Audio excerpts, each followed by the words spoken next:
Et yo là les amis, j'espère que vous allez bien, vous êtes en bonne santé. On va faire aujourd'hui le temps sur la sclérose en plaques. C'est un cours qui est important, d'accord, qui est important. Et c'est parti. Et on va dire que c'est une maladie inflammatoire chronique et neurodégénérative du système nerveux central. Alors, il faut savoir que c'est une maladie auto-immune. Ça veut dire quoi? Ça veut dire qu'on aura soit des LT autoréactifs qui vont sécréter des cytokines qui vont activer soit les macrophages ou les LB qui vont à leur tour phagocyter la myéline, ou les LB vont sécréter les autoanticorps dirigés contre les protéines de la myéline et vont la détruire. Et tout ça, ça va créer une inflammation, d'accord, autour de l'axone, d'accord? Ça veut dire que c'est une maladie démyélinisante du système nerveux central. Et cette inflammation, d'accord, on va dire que la myéline, elle, peut se renouveler. Donc, on aura des épisodes de poussée, c'est-à-dire une inflammation et une perte de la myéline, d'accord, et une phase de rémission où l'inflammation va s'arrêter ou s'apaiser un peu pour avoir des épisodes de rémission. Ou bien cette inflammation peut d'emblée toucher donc l'axone et on aura une perte axonale et du coup on aura des séquelles qui seront définitives, d'accord, puisque l'axone ne peut pas se renouveler. Ok, du coup et comme ça on peut dire ou on peut déduire qu'on aura deux cas de figure. Soit on aura une sclérose en plaques avec des poussées et rémission, et puis à long terme on aura des séquelles donc définitives, donc dès qu'on aura une perte axonale, perte, ou bien d'emblée on aura une inflammation qui est importante où on aura une perte axonale et là il y aura des séquelles qui sont définitives et ça c'est une sclérose en plaques progressive primitive, d'accord, et on va détailler tout ça. On va dire que c'est la première cause de l'handicap chez le jeune et voilà.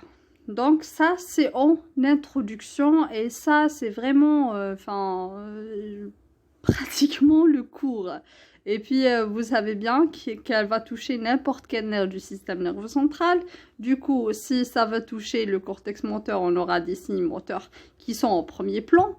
D'accord, une faiblesse musculaire peut donc entraîner à la suite une paralysie, d'accord, une claudication intermittente où on aura une réduction du périmètre de la marche, d'accord, si ça va toucher le cortex moteur, si ça va toucher le nerf optique, puisque vous savez bien que le nerf optique n'appartient pas au tronc cérébral, mais c'est une c'est un prolongement, d'accord, du cortex visuel. Donc, si on aura une névrite optique, on peut avoir même un flou visuel, etc. Si ça va toucher, je sais pas, le cervelet, on aura un trouble de l'équilibre, etc. Donc, ça peut donner une clinique qui sera polymorphe. D'accord, vraiment polymorphe. Ok? Et puis, voilà. Alors, à l'épidémie, on va dire que les zones à haut risque sont les zones du Nord.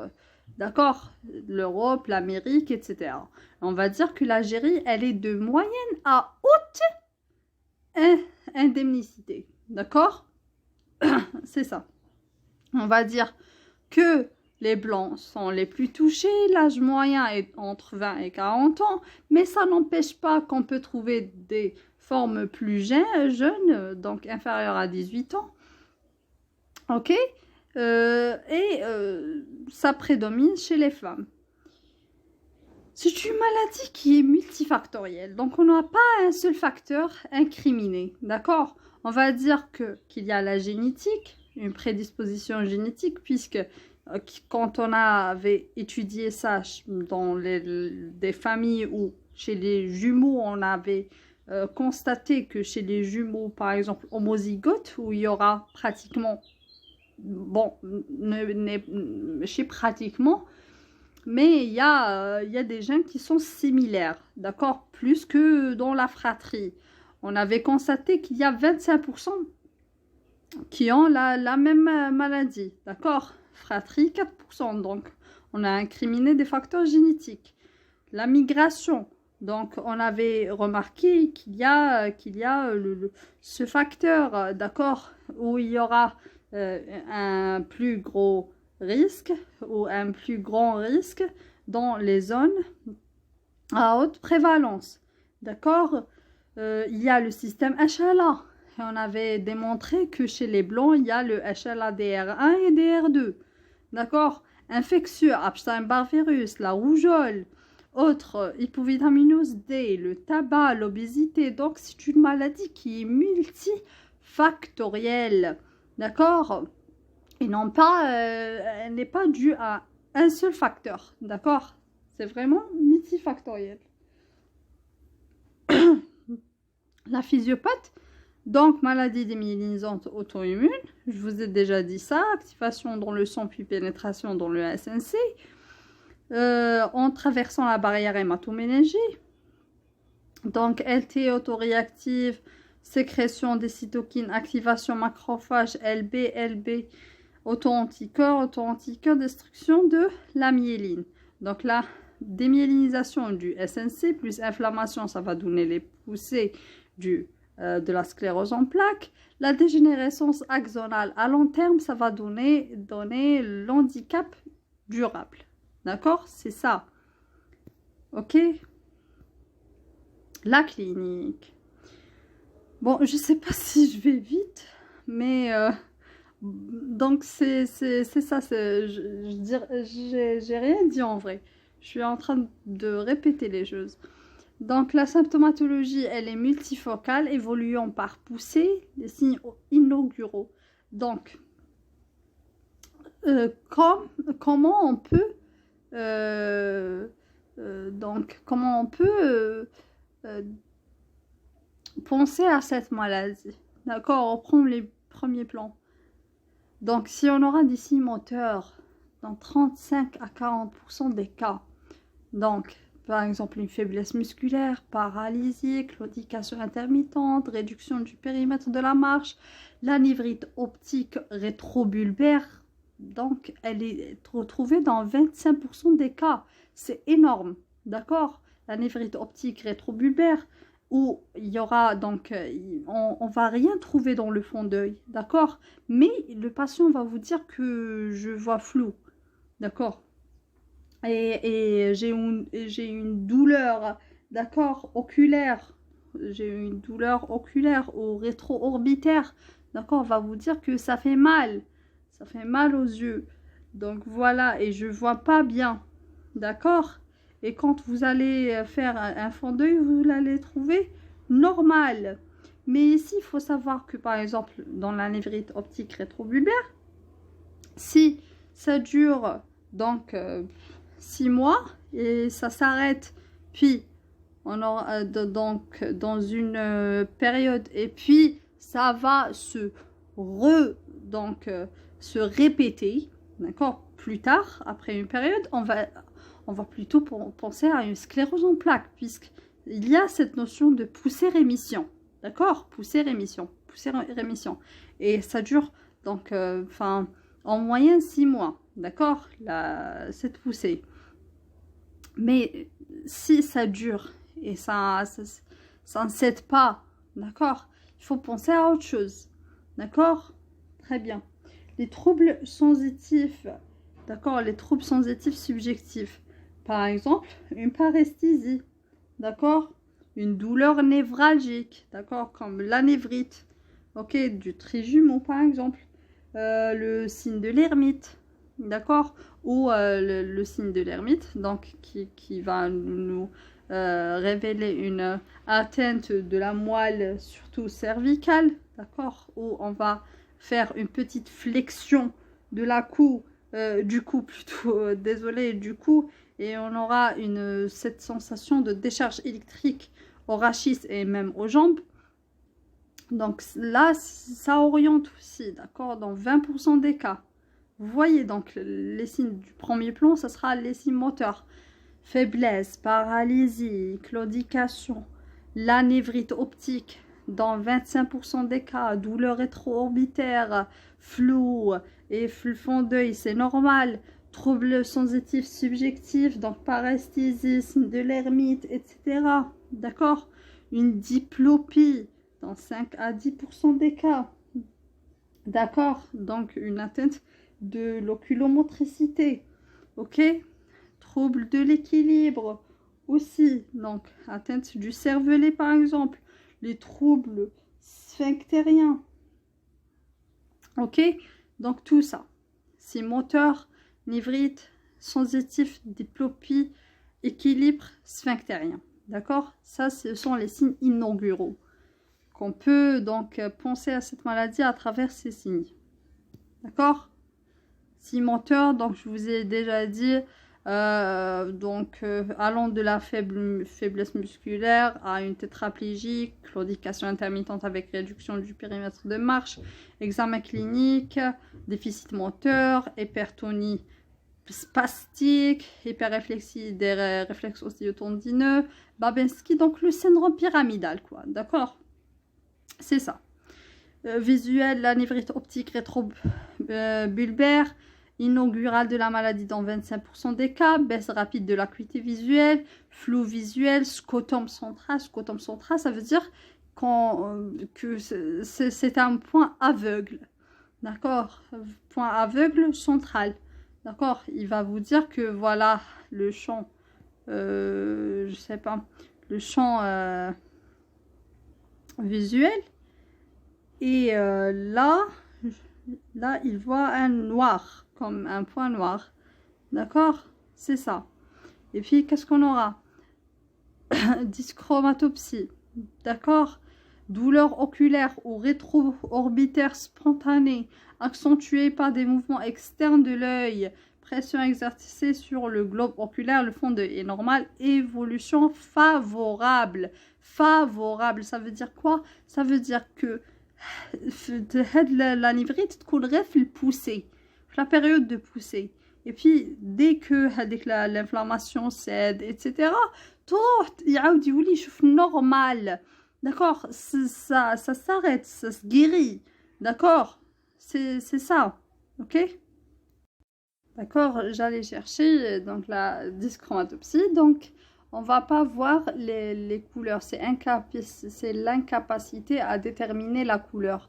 Par exemple, ça c'est quoi? Ça c'est du beige. Donc il va vous dire c'est du vert. Ça c'est rouge. Donc ça, il va vous dire c'est du bleu. Il est incapable de déterminer la couleur. Et s'il ne voit aucune nuance, donc on va dire que c'est de la chromatopsie. D'accord? C'est ça. Donc la névrite optique rétrobulbaire. Rétrobulbaire, on aura des douleurs rétro-orbitaires, oculaires, flou visuel, diminution de l'acuité, dyschromatopsie. Examen, donc fond d'œil, au fond d'œil, il est normal. L'évolution, elle est favorable. Signes sensitifs.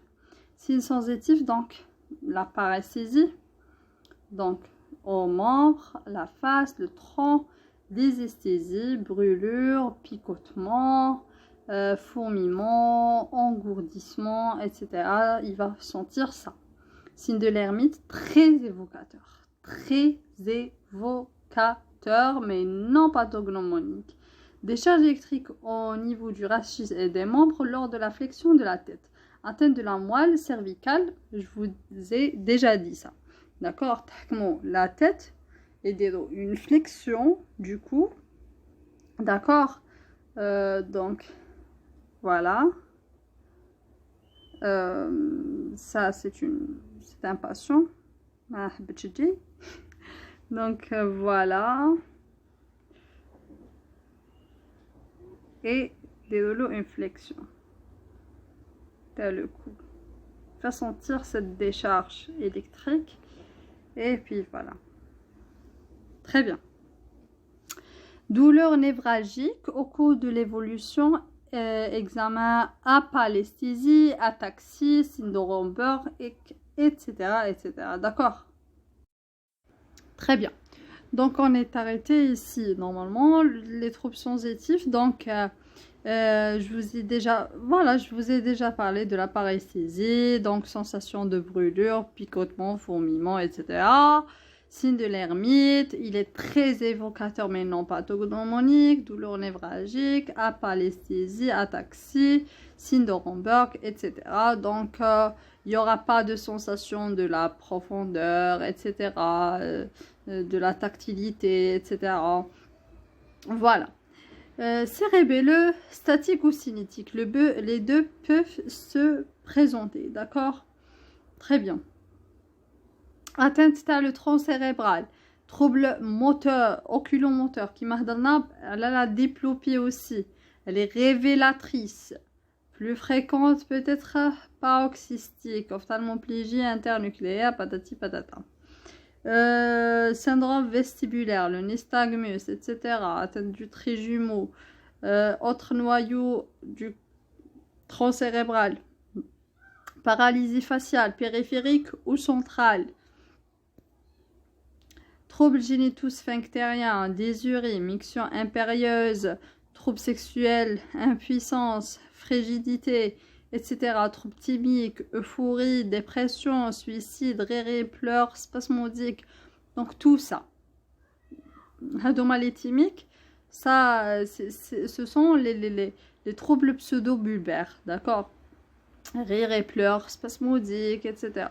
Euphorie, ça veut dire que par exemple, le patient ne va pas sentir le mal, d'accord? Par exemple, vous allez dire que votre père est mort et il va rire, il va rigoler, il va pas exprimer ça de la façon habituelle, d'accord? Il va pas sentir, il va dire et alors, genre, c'est pas important, normal. Bon, c'est pas comme ça, mais bon, c'est comme ça, il y a l'euphorique. Mais voilà, d'accord? Donc, on peut avoir tout et n'importe quoi. On avait dit que les troubles moteurs, le syndrome pyramidal, il est au premier plan. Puis, on aura la névrite optique rétrobulbaire. Puis, on aura les sensitifs, le signe de l'hermite qui est très évocateur, mais non pathognomonique. Paresthésie, patati patata. Cérébelleux. Ok, la tête du tronc cérébral avec les différents aspects, un manque de déglutition, trouble de la déglutition, etc. Troubles génito-sphinctériens, troubles sexuels, etc. Les troubles thymiques, voilà. Donc on peut avoir tout et n'importe quoi. Paralysie faciale, périphérique ou centrale, inaugurale dans 5% des cas. Donc tout ça. On aura un tableau troubles cognitifs, difficulté de raisonnement, troubles de l'attention, la fatigue n'est pas rare, n'est pas liée à la sévérité de la maladie. Donc il faut noter ça. D'accord? Il faut noter que la fatigue, elle n'est pas rare, et elle n'est pas liée à la sévérité de la maladie.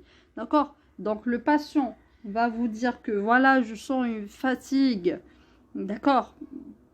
Elle n'est pas rare, ça veut dire qu'elle est fréquente. Et on peut passer donc du diagnostic de la sclérose en plaques à cause de ça. Donc il va vous dire que j'ai une fatigue. J'ai une fatigue, Buck. Et vous allez dire, hack vitamine, enfin voilà. Mais c'est un signe qui est fréquent, d'accord? Donc, il faut pas... faut donc penser à autre chose. Faut lui poser les bonnes questions. Donc, est-ce que vous avez un autre signe neurologique? Mais chez Samatsebo endophatique, c'est bon. Enfin, faites l'examen neurologique, etc. etc. D'accord? Ça ne coûte rien d'en faire. Voilà, n'est pas rare et n'est pas lié à la sévérité de la maladie. Mais chez Zama, c'est de fatigue, enfin, sévère ou la fatigue bonne.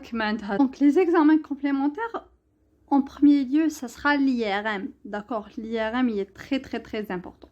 D'accord, anomalie de la substance blanche se présente en hyposignal ou en isosignal T1. D'accord, je vais vous montrer une image. Hypersignal T2 et T2 flair. Donc, quelle est la différence entre ces différentes résolutions? Alors, il faut savoir que T1, donc la substance grise. Donc, T1, كلش في بلاصتو. D'accord, substance grise, elle apparaît en gris foncé. La substance blanche, plus ou moins gris clair, mais ça sera bien sûr clair que la substance grise. D'accord, et le LCR apparaît en noir. D'accord. Et dans la résolution T2 et T2 flair, donc on aura une inversion. Donc la substance grise apparaît en gris clair et la substance blanche en gris foncé.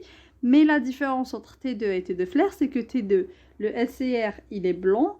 Et T2 flair, le LCR, il est noir. D'accord? Très bien. Alors, les anomalies se présentent en hypo ou en isosignal T1, hypersignal T2 et T2 flair. Par exemple, cette image. En T1, coupe sagittale. Alors ici, quelle est la différence entre cette image et cette image en T2 flair? Voilà, donc ici. Vous voyez, non, il n'y a pas de lésion. Non, hitben. D'accord, en hypersignal. Là, hitben en isosignal. D'accord, ça veut dire que T1, la lésion soit en hyposignal, qui m'a les deux lésions, soit en isosignal. Mais T2 et T2 flair vont apparaître en hypersignal. D'accord, très bien. Et il faut savoir que si la lésion, elle est récente, elle va prendre le produit de contraste. Si elle est ancienne, elle ne le prend pas. D'accord? Très bien. Et la même lésion va évoluer en 3 mois. En 3 mois. D'accord? En 3 mois. Ça veut dire quoi? Ça veut dire que si elle est récente, elle va prendre complètement le produit de contraste. Puis, elle va le prendre, d'accord, sous forme de croissant. Donc, par exemple, qui met de la lésion. Cette lésion. Ça, c'est comme un croissant. Ou plutôt, ça c'est annulaire. C'est le troisième cas. D'accord? Hada le croissant, voilà. Donc, مع الأول تديه كامل. En بعد تولينا تدي شوية منه. Sous forme de croissant. En bas, annulaire. D'accord? Annulaire. Après, elle va plus prendre ce produit de contraste. D'accord? L'évolution se fait en 3 mois en moyenne. D'accord? De la lésion. Ok? Récente prend le produit de contraste. Ok? Très bien. Et si vous remarquez ici, par exemple, on a une qui a pris complètement le produit. Une qui a pris sous forme de croissant, etc. Donc, on peut trouver des éléments d'âge différents. Donc, les lésions ne se font pas donc, en même temps. D'accord? On peut avoir d'autres lésions. Ok? Très bien. Super. Et les lésions. La localisation des lésions, elle est très, très importante. Soit en périventriculaire, d'accord? Soit en sous-cortical, par exemple comme celle-là. Sous-cortical, d'accord? Soit médulaire, d'accord? Soit médulaire. Ok? Et voilà. Ou là, sous-tentoriel. D'accord? Ou là, sous-tentoriel. Ok? Il y a la tente du cervelet. Ici, c'est écrit numéro 3. Donc, ça peut qu'il y a une lésion ici. D'accord? Non, non, non, non. Si, je sais pas. Je vois pas ici une lésion, mais on peut avoir ces 4 localisations. Donc, en périventriculaire, juxtacorticale comme celle-là, d'accord? Juxtacorticale, médulaire, d'accord? Ou donc sous-tentorielle. Très bien, d'accord? Ça, ce sont les caractéristiques. Ok? Arrondi ou ovalaire, taille variable de quelques millimètres à quelques centimètres, plus de 3 millimètres. Elles sont perpendiculaires à l'axe des ventricules. D'accord? Isosignal T1, hypersignal T2, T2 flair. Un siège, donc périventriculaire, juxtacortical, sous-tentoriel, médulaire, arrondi ou ovalaire, quelques millimètres à quelques centimètres, plus de 3 millimètres, perpendiculaire à l'axe des ventricules. D'accord? Très bien. Maintenant, l'étude du LCR. Alors, l'étude du LCR, donc il faut savoir que bien sûr, c'est pas l'examen clé. L'examen clé, c'est l'IRM, d'accord? Puis, on peut étudier le LCR. Affirmation d'une réaction inflammatoire du SNC, élimination d'une autre cause, processus infectieux par exemple, cytochimie protéinorachie normale ou inférieure à 1 g par litre, pliocytose modérée inférieure à 50 éléments par millimètre cube. Donc, vous voyez, Meshi, elle n'est pas... mais une inflammation t'as une infection, d'accord? Oui, supérieure à 1 gramme, une cytose importante, d'accord? C'est ça, d'accord? Nette prédominance lymphocytaire, immunoélectrophorèse des protéines, ça c'est à apprendre. Bande oligoclonale des IgG témoin d'une synthèse intrathécale. D'accord? Bande oligoclonale des IgG témoin d'une synthèse intrathécale. La PL peut être normale. La PL peut être normale, c'est très important. Alors, puis on aura les potentiels évoqués cérébraux, d'accord, positives qui vont nous confirmer qu'il y a une anomalie de conduction, d'accord, et cette anomalie de conduction va être asymétrique, d'accord, c'est un appareil qui va détecter les potentiels, d'accord, cérébraux. Attendez, je vais voir s'il y a une image. Donc voilà, quand vous voyez, c'est ça, ce sont des électrodes, voilà, qui vont détecter des différents potentiels, d'accord, au niveau du cerveau, et ça va nous montrer donc des, comment dirais-je, une anomalie de la conduction nerveuse, d'accord, c'est ça. Et on peut faire d'autres examens, bilan sanguin, qui sera normal, absence d'un syndrome inflammatoire, donc absence de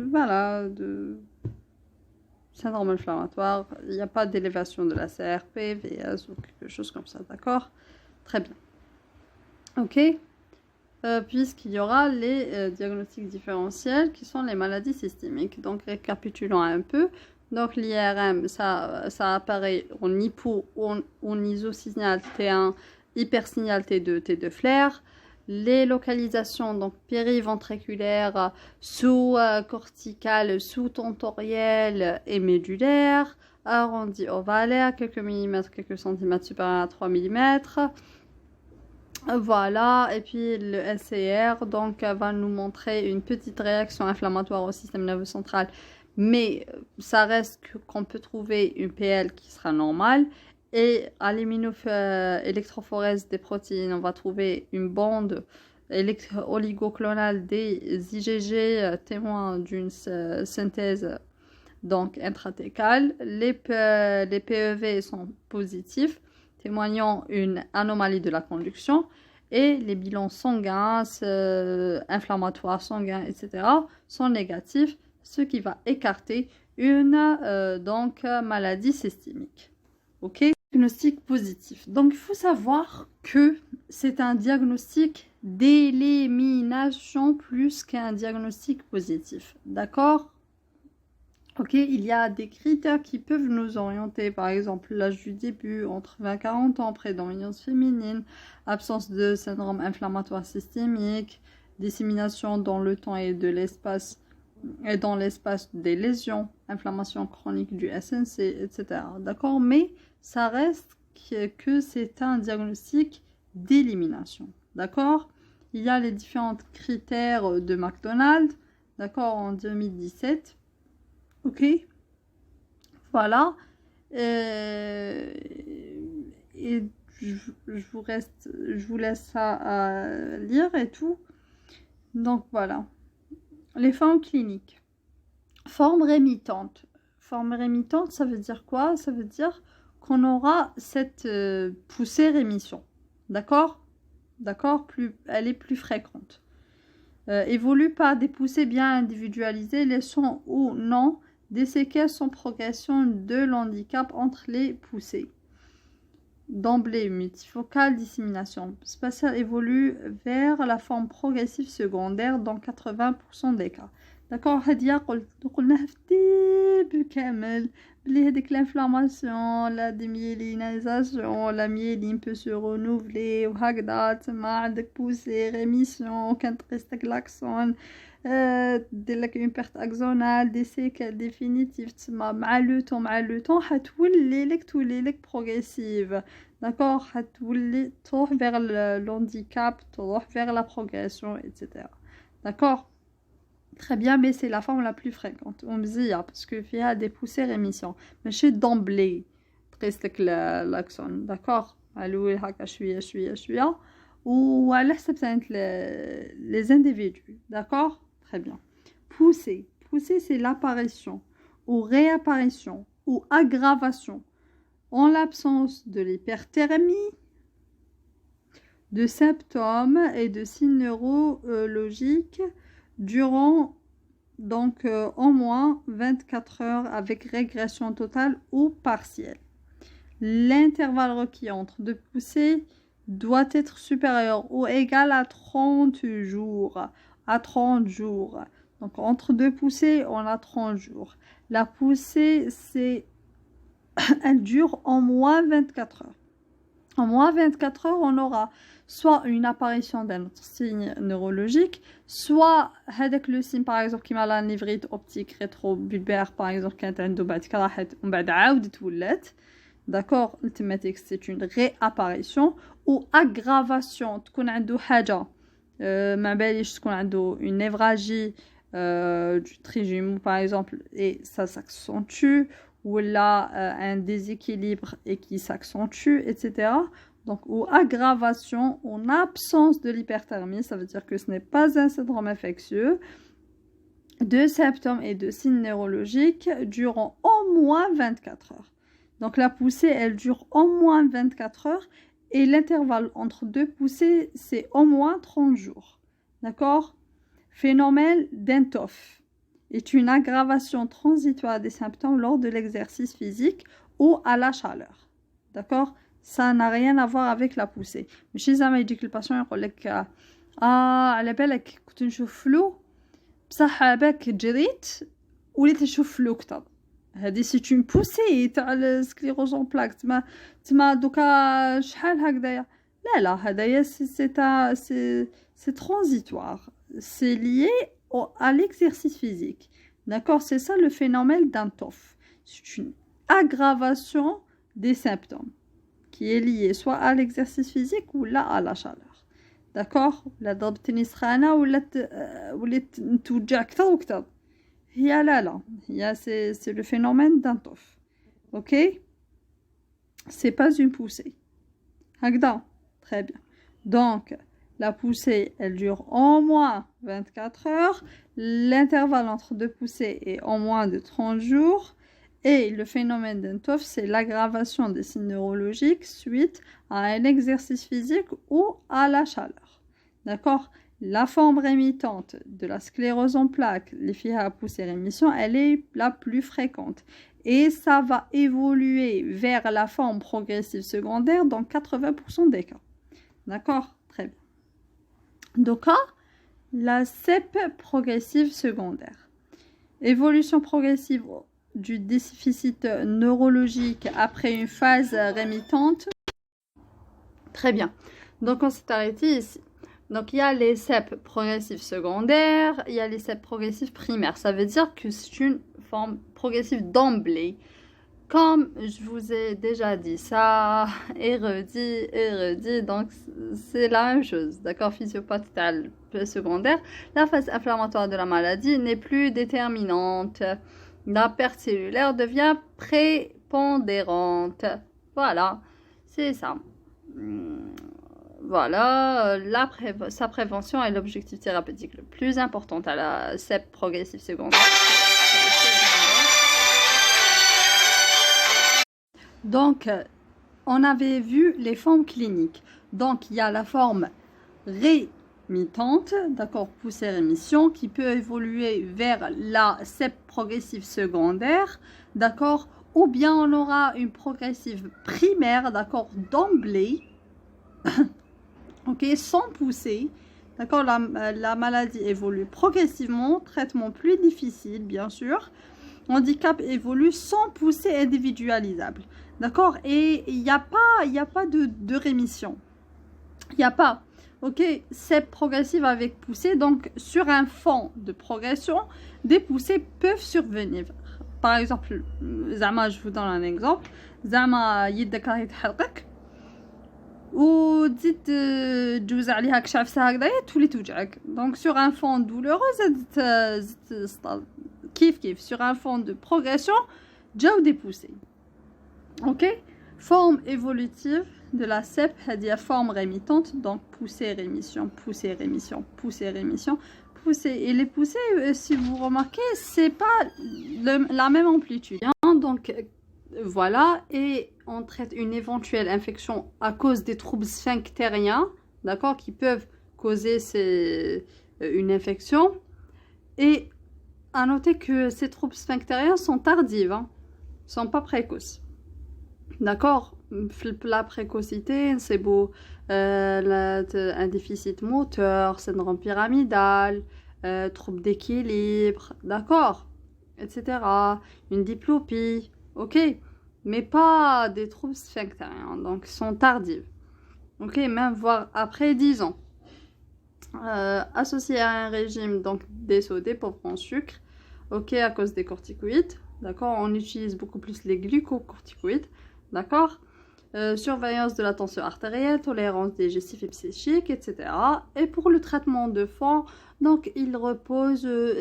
l'objectif TAO, c'est quoi? C'est de ralentir la progression de la maladie et de diminuer le nombre de poussées. C'est tout. D'accord? On a les immunomodulateurs, les interférents. D'accord? Les interférents, les glucocorticoïdes, je sais pas, donc les immunosuppresseurs, etc. D'accord, surveillance biologique de ces traitements est obligatoire par une formule et les transaminases. D'accord? Très bien. Et pour le traitement symptomatique, bien sûr, il faut faire une kiné, la kiné, d'accord, en dehors des poussées. Alors, en dehors des poussées, parce qu'on a l'examen ou l'effort physique aggrave les symptômes. D'accord? On a un d'accord? Le physique et la chaleur. D'accord? La chaleur. Ok? Voilà. L'effet INTOF. D'accord? Est une aggravation transitoire des symptômes lors de l'exercice physique ou de la chaleur. Donc, mes chiffres, le pousser, zidolo l'exercice physique. D'accord? Effet OTOF. Très bien. Donc, le soutien psychologique, très important. Lutte contre la spasticité par des antispasmodiques, le baclofène. Les douleurs, Tegretol, etc. Les antidépresseurs, traitement des troubles sphinctériens, traitement de la fatigue par l'amantadine. D'accord? Très bien. Et puis, l'évolution, elle est imprévisible. 50% des patients nécessiteront une aide unilatérale après 15 ans d'évolution. Et il existe des formes bénignes. D'accord? EDSS qui est un score pour évoluer, donc évaluer plutôt donc la force musculaire et tout, inférieur à 3, après 15 ans, 20 ans d'évolution. D'accord? Très bien. Très bien. Donc, هذه le DSS qui m'a comme ça évolue, la force musculaire, ça évolue tout le tout, d'accord?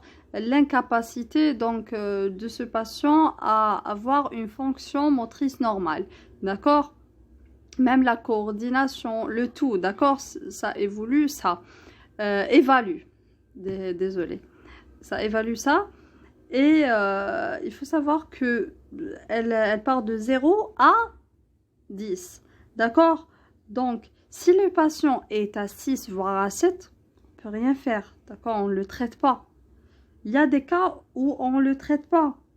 Par exemple, un patient radiologiquement atteint, mais qui n'a pas de symptômes. On ne le traite pas. D'accord? Un patient qui a un syndrome cliniquement isolé et dans une radio, on a une lésion. D'accord? Si on a des signes donc graves, on traite. Sinon, on ne traite pas. Par exemple, un signe donc qui n'est pas de la fatigue. De la fatigue ou qui déroule une radio, c'est boulot une lésion. C'est pas un signe grave. Mais les immunomodulateurs, haka, genre. D'accord? Il est un signe bien, واضح, un syndrome pyramidal, hagda et tout. Thématique qu'on traite. D'accord? Très bien.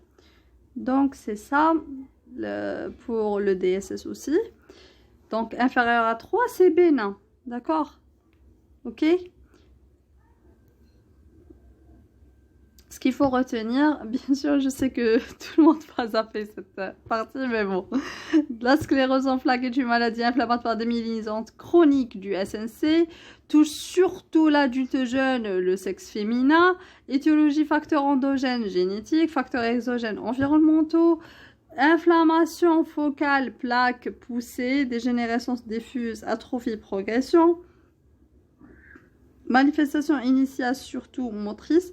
Bon, pour juste une remarque, donc, qui تكون عندنا la progression, تكون après l'âge de 40 ans. زعما تكون عندنا une sclérose en plaques progressive primitive. هنايا c'est après 40 ans, d'accord? Là, c'est à l'âge jeune, d'accord? Manifestation initiale surtout motrice, la névrite optique rétrobulbaire, sensitive, d'accord? Donc, les manifestations initiales, mais qui m'a sphinctérien et tout, c'est tardive. Malgré que c'est quasi constant qu'on aura une atteinte des sphincters et tout, désurie et miction impérieuse, etc. Phase d'état, si moteur sensitif visuel, cérébelleux, troubles sphinctériens, cognitifs, etc. Le diagnostic est un diagnostic de probabilité, c'est un diagnostic d'exclusion, je répète, reposant sur des critères variables basés sur 4 éléments fondamentaux, dissémination dans l'espace et le temps, inflammation localisée du SSC, pas d'autres explications. Ça veut dire que c'est un diagnostic d'exclusion. Ok, on élimine les autres diagnostics différentiels. L'orientation diagnostique est basée sur la clinique, atteinte multifocale, mais monofocale. Poussée clinique, c'est pour ça que je vous ai dit, s'il y a un signe isolé, on ne traite pas aussi. D'accord? C'est une atteinte multifocale poussée clinique. IRM, d'accord? Le LCS, inflammation intracérébrale, mais qui est le bilan sanguin, c'est une inflammation systémique, plus le potentiel donc cérébral. Ok, donc c'est ça, le PEV positif. Le traitement de la SEP repose sur plusieurs types de prise en charge complémentaires. Traitement de la poussée, traitement symptomatique, traitement de fond, prise en charge multidisciplinaire et en réseau. Pronostic fonctionnel dépend de la forme clinique. Et voilà, on est arrivé à la fin de ce cours. J'espère que c'était bénéfique. Et voilà, merci pour votre attention.